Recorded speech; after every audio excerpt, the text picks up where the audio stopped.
Kana limitina fipse fatina base Chubu konduma anabise Kena Nagaa Waaqayyoo isiniif haa ta'u akkam jirtu hordoftoota keenya kun sagantaa birmadummaati. Ani obboleessa keessan faarfataa Eliyaas Gabulaati. Sagantaan birmadummaa yeroo hundumaa roobii galgala sa'aatii 3 walakkaa irrattidha kan inni isiniif gallattifamu.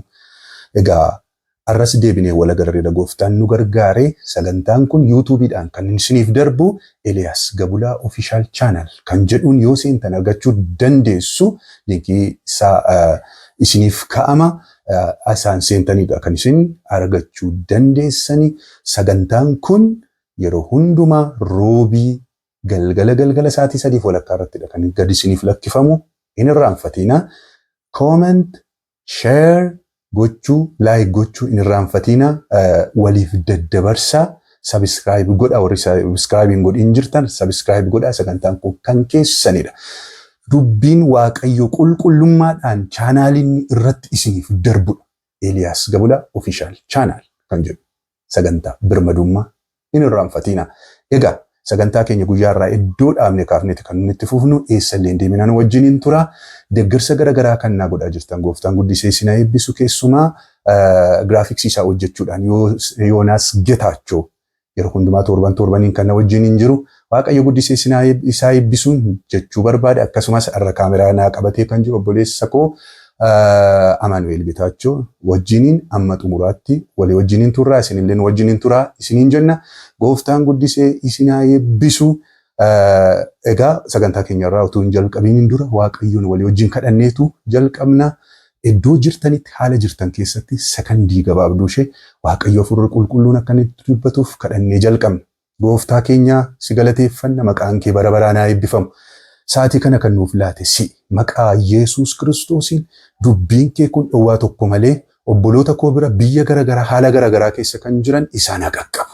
Maqaa Yesuus Kiristoosiin nutti dubbadhu. Hafuura Qulqullu sagalee kee kana nuuf ibsi. Kan kanaan mormu haala garaagaraa gidduutti kunneellee akka nu deemu akka nuun hin hordofneef kan nu ittisu maqaa Yesuusiin kan qabame haa ta'u. Jalqabaaf xumura nuuf ta'e maqaa Kiristoos Yesuusiin si kadhanneerra. Ameen. Tole. Egaa bubbullee irra erga walii wajjiniin barumsa kana jalqabne homaan jennu yoo dhiyoo ta'eyyuu kaafnee seensuma isaarra jirra. Nama Waaqayyotti dubbate akkamiin beekna? Maaliin beekna kan jedhu jalqabnee seensuma isaarra kan nu jirru. Barri kun bara rakkisaa baratu Waaqayyoon dubbateen namni jajabinaan Waaqayyo akka jedhe maqaa Kiristoos balleessaa jiru. Namoonni baay'een karaarraa akkaataa bara isaanitti jiran raajonni sobduu barsiisonni sobduun Yohaannis akkuma inni jedhu faca'aniiru akka inni jiru biyya keenya keessa faca'anii akka isaan jiran beekamaadha. Baay'een keessan yaadanaa kennaa jirtu. Waaqayyo gooftaan guddisee isin haa eebbisu. Yaadoti garaagaraa isin barreessitan hunda isaanan dubbisa. Yaada gaarii warri barreessitanis warri gaariin barreessines hunda keessan gooftaan guddisee isin haa eebbisu. Argaan jira. Deemsa keessa isiniif gala warri isiniif hin galiini.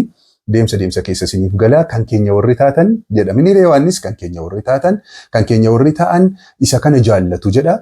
Kan keenya warri hin ta'an immoo isa kana hin jaallattanii. Egaa gooftaan isin gargaaruun isiniin jedha. Kanaaf yaadi keessa ammallee na tumsa.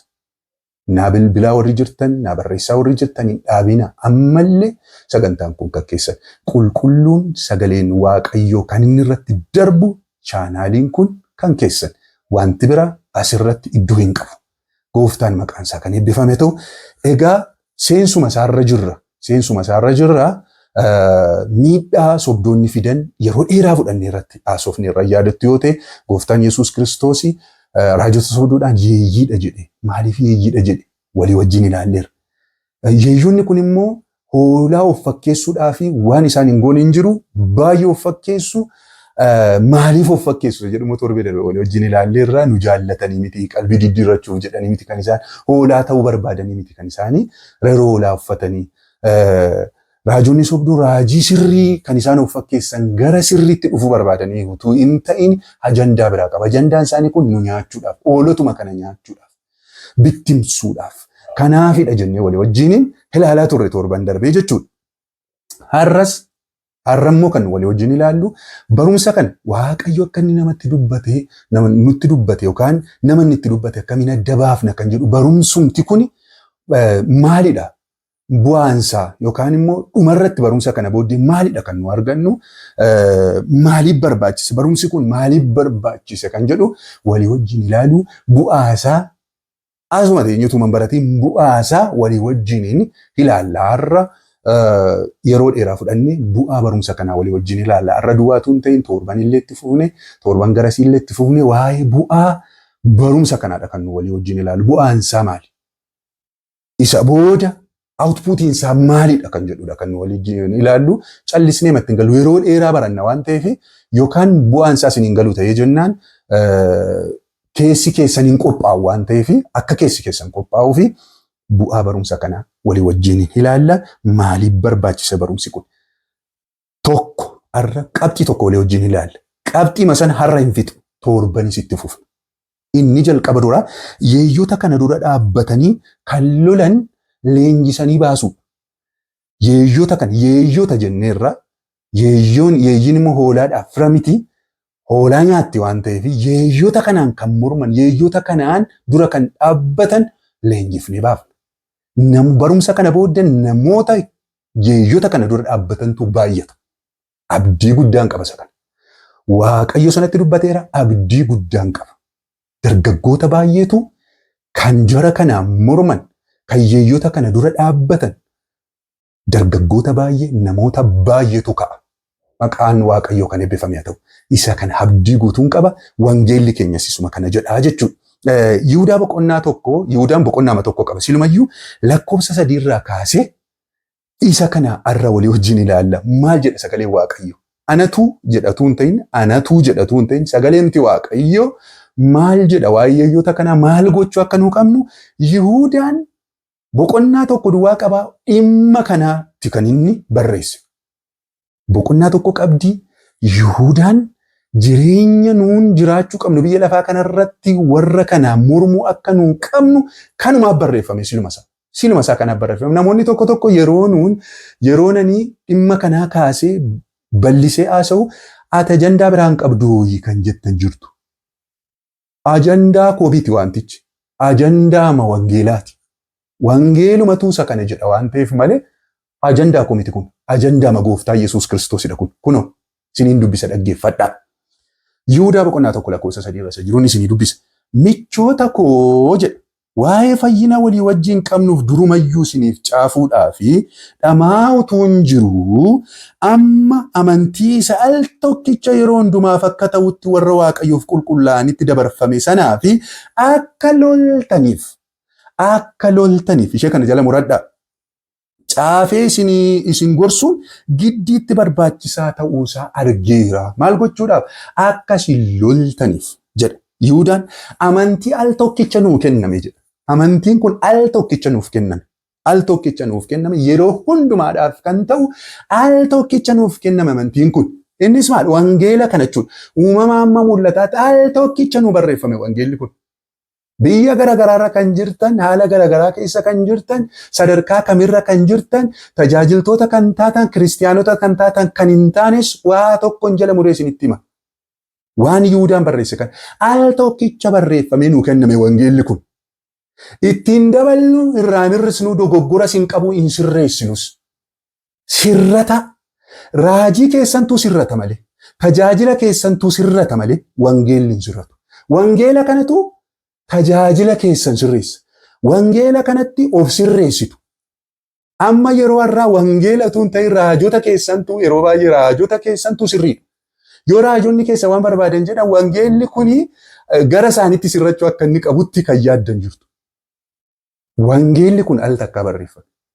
Yoo gooftaan Yesuus Kiristoos utuu hin dhufin waggaa miliyoona tokko tura ta'e kana wangeelli Kiristoos kuni waggaa miliyoona har'aa utuu ittiin dabalamin utuu irraa hin irrafamin akka kanatti itti jiraatan teekinooloojiin haa guddatu haa xiqqaatu haalonni haa geddiramanii wangeelli kun hin geddiramu gara wangeela kanaatti of geddiramanii. Isa kana dagachuun isin irra hin jiraatu. Isa kana gowwoomuun isin irra hin jiraatu. Raajiin abaluu abidda yoonni waaqarraa buuse. Barsiisaan abaluu yoonni waaqaaf lafa kana sochoose. tajaajiluu keessa bahee jechuudha. Ergamaa ifaa fakkaatu raajonni sobduuni jedheera gooftaan Yesuus Kiristoos. Ergamaa ifaa amma fakkaatanitti of geddaruu danda'u yeeyyonni kun jennee torban darbeeyyuu walii wajjin ilaalleera. Yoo isaan abidda waaqa kanarraa buusan wangeela kana keessaa ba'anii jennaan.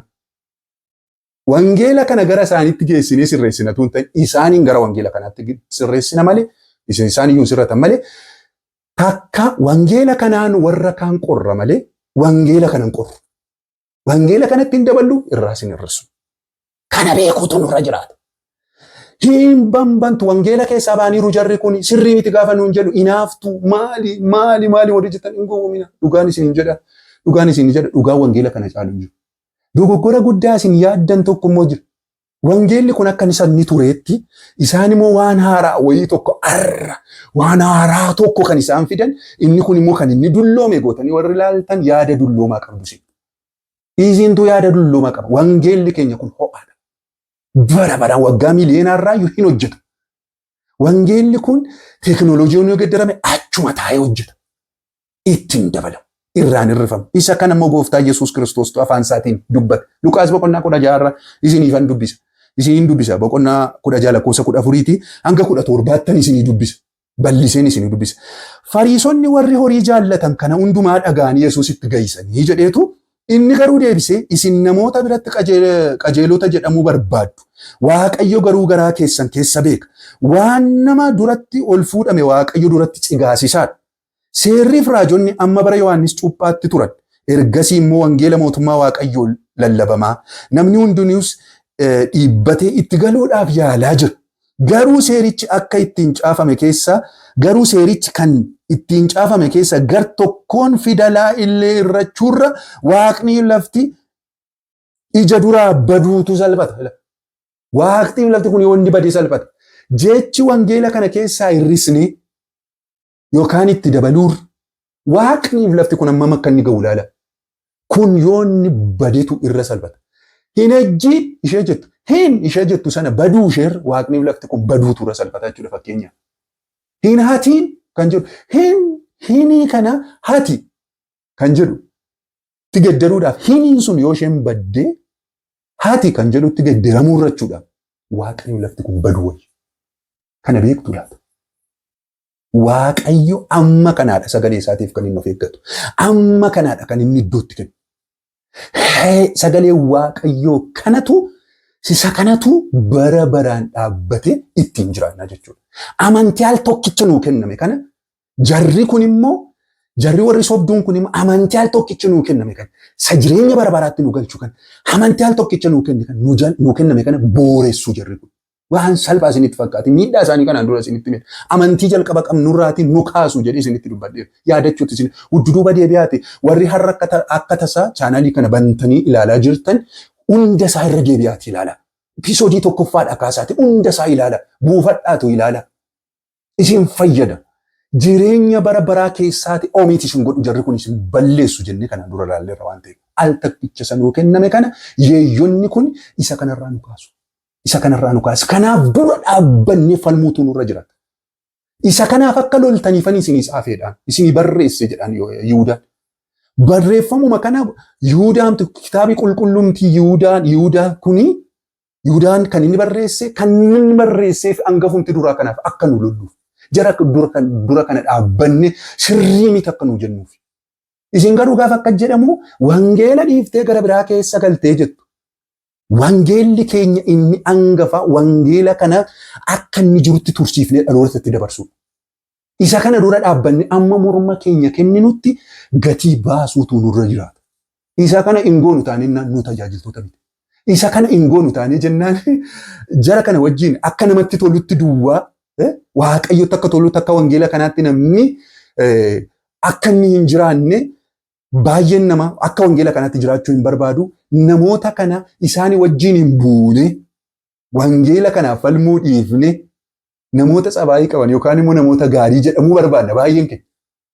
Isinittani kan na barreessitan jirtu jaallatamummaa dhabdaa jettani. Eeyyee Maatewos boqonnaa 5 irraa dubbifadha. Anaaf jettanii warri arrabsamtan jedha. Mootummaa Waaqayyoo kan keessanidha. Kiristoosiif jedhee arrabsamuun anaaf wangeela. Isiniif jibbamuun namaan jibbamuun kasaaraa isinitti fakkaata. Namaan jibbamuun waaqaan jaallatamuun bu'aa guddaa.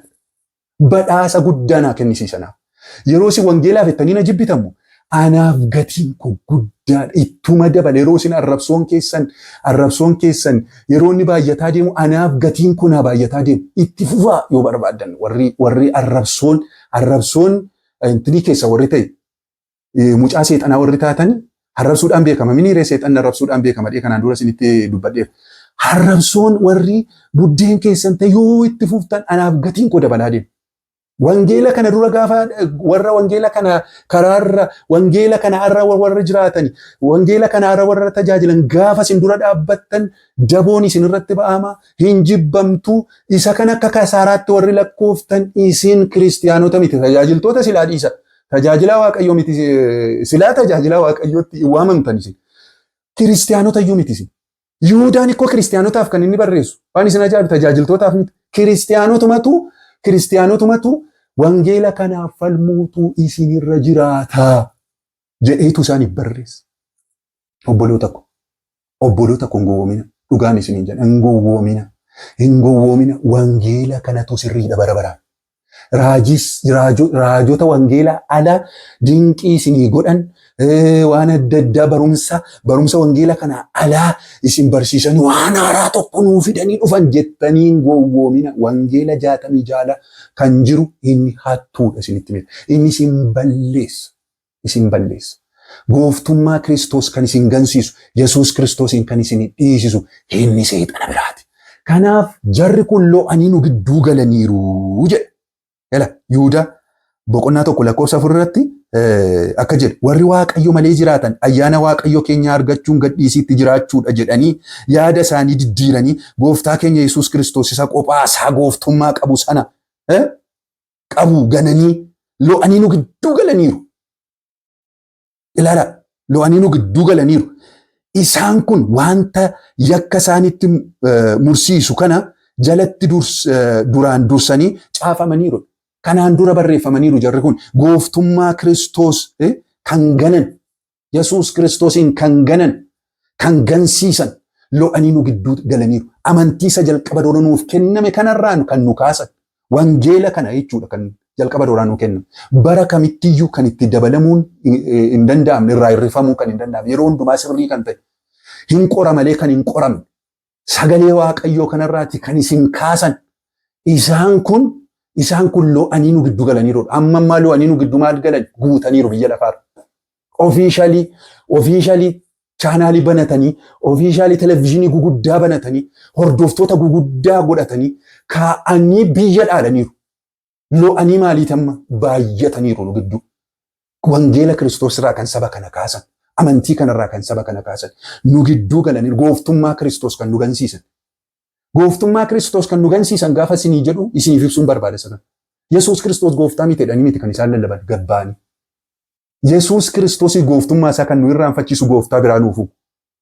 Kanaan dura fakkeenya tokko isinitti mee. Wantoota adda amma namni maqaa Yesuus Kiristoos waamuu dhiise gaafa dhukkubsatu maqaa Yesuus waamu. Gooftummaan Kiristoos hafeera. Amma zayitiitu gooftaadha. Amma shabootu gooftaadha.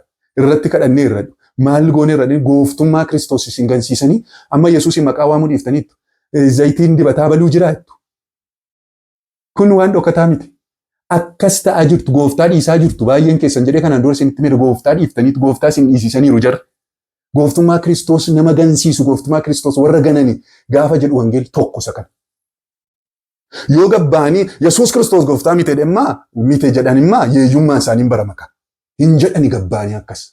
Hin jedhani wallaalchifatu inni gooftaan Yesuus Kiristoos jedhi isa kanadha. Gooftaa Yesuus Kiristoos gooftaa miti hin jedhan. Garuu hojii isaaniitiin gooftummaa Kiristoos irraa sin fageessaa Yesuusin dhiiftu. Baay'een keessan dhiiftaniittu mana keessatti kadhannaa dhiiftaniittu wangeela dubbifachuu dhiiftaniittu isin dhiisisaniiru. Yeeyyoota kana jala dhaabbannee ittiin mormuutu nurra jiraata. Warra kanaa morma, warra kanaa lolaa'edhaan. Akkas godhaati lolaa'edhaan Yihuudaan. Loluutu nurra jiraataan jara kana. Indaam Ximootiyoosiif gaafa barreessu Ximootiyoosiif gaafa barreesse Phaawulosi Efesoon keessa tureedhaan. Efesoon keessaan bahin. Hojiin kee Efesoo keessa teessee hojii hojjechuudha. Hojiin kee kun immoo maali? Barsiisota sobduutu dhufaa jira. Isaan kana hariitii baasi gaafa isaan dhufan akka isaan saba kanatti waa tokko hin dubbanne afaan qabachiisitu hariidhaan. Hojii guddaadha kun. Isinittan hima. Hojii guddaadha. Wangeela lallabuu dhiiftee waa'ee fayyisuu Yesuus Kiristoos. Fayyisuu Yesuus Kiristoos akkamiin agartu? Warri kunoo Yesuus Kiristoos irraa isin fageessaniiru. Isaan kun afaan qabachuutu irra jiraata. Isaan kan afaan qabachiisuutu irra jiraata. Afaan qabachuutu irra jiraata. Isaan hin dhiisan. Isaan qalbiin diddiiratan garuu sabni Waaqayyo jara kana biraa deebi'uutu irra jiraata. Isaan kana loluutu irra jiraata. Amma lubbuu keenya kenninu dhiisuu hin danda'an. Dhuguman isin jedha arrabsoo miti, doorsisa miti, maal miti dhiisuu hin danda'u. Gooftaatu akkas godhinaan jedhe waan ta'eef. Gooftaatu kunoo Yihuudaa keessatti Ximootiyoos, Yohaannis fa'a, Phaawulos fa'a isa kanadha nuukaanii gooftaan Yesuus Kiristoos isa kana nuukaanii jara kanaan mormaa jara kanarraa of eeggadhaa biyya immoo irraa of eeggachiisa jedhanii sokkanii waan ta'eef dhiisuu hin dandeenye. Kanaaf sabi Waaqayyo biyya garaagaraarra jirtan, baadiyyaa magaalaa kan jirtan, yeeyyoota kana dura dhaabbachuutu isinirra jira. Barumsa kana gaafa barannee xumura irratti dhugaan isiniin jedha warra ibidda ta'antu qaba. Ani dhuguman isin jedha ani yoon du'e ibidda warra ta'an meeqatu qaba. Maqaan Waaqayyoo kan eebbifame haa ta'u. Ani abdiin koosa kanadha. Hojii wangeelaa isa kana malee siin jaallatamu siin jibbamu miti. Yaada Waaqayyoo fiixaan baasuudha tajaajilu jechuudha. Walitti deebina torbee dhufu walii wajjin hin ilaalla. Hojii guddaa akka inni ta'e wangeelaaf mormuuni, wangeelaa fi loluuni hojii guddaa akka inni ta'e hin ilaallaan torban itti aanu kanatti. Hojii gaariidha wangeelli kee. Isinoo wangeela lallabuu dhiisee itti yaaddus. Hojii gaariidha wangeelli keenya torban dhufuusa kanadha kan walii wajjin ilaallu. Maqaan Kiristoos kan eebbifame haa ta'u wangeela kanaaf haa lollu. Dhugaan birmaduu sin baasa. Kanaafan akkasiin isiniin jedha yeroo hundumaa maqaan Kiristoos kan eebbifame haa ta'u. Egaa barbaachisummaan barumsa kana gaafa walitti isiniif cuunfu yeeyyoota kana dura kan dhaabbatan namoota leenjisanii baasuudha. Yihuudaan isa kana kan inni jedhu kan inni barreesseef jara kanaaf wangeelaaf akkasiin loltan amantii isiniitti kenname kanaaf akkasiin loltaniif jedheen isinii barreessuu jalqabaa jira jedheetu waa'ee jara kanaa amala isaanii maal isaanii tanattamee lafa kaa'a. Isa barumsa keenya keessatti ganaa dhannee baran. Mata duree kana keessaa hin baatu waatii kan naan jettanii ree hin seenne ganaadha hin seenne seensarra jirra ganaadha. Warra rajjiki isinitti ta'uu danda'a isin fayyisaa liqimsa warri kan gooftaa taatan silayyuu isinitti tola maqaan Waaqayyoo kan eebbifame haa ta'u torban deebinee wal agarra kun sagantaa birmadummaati. YouTube chaanaalii Eliyaas Gabulaa Official Channel kan jedhu irratti kan duwwaa kan isiniif darbu roobii galgala sa'aatii 3:00 irratti barumsi haaraan kan inni isiniif maxxanfamu yeroo hundumaa roobii sa'aatii 3:00 irratti gooftaan guddise isin haa eebbisu. Comment, share, like, subscribe gochuu hin dagatina. Sagantaan kun kan keessan. Waaqayyo gooftaan isin haa eebbisu. Torban dhufu amma deebinee wal agarrutti nagaa gooftaatiin tura. Dhugichi birmaduu sin baasa dhugichatti qabamaa jiraadha. Nagaatti. Yesuus Kiristoos bara baraan jiraata. Ameen. Kana limitina fibse fatina base chubu kondoma anabise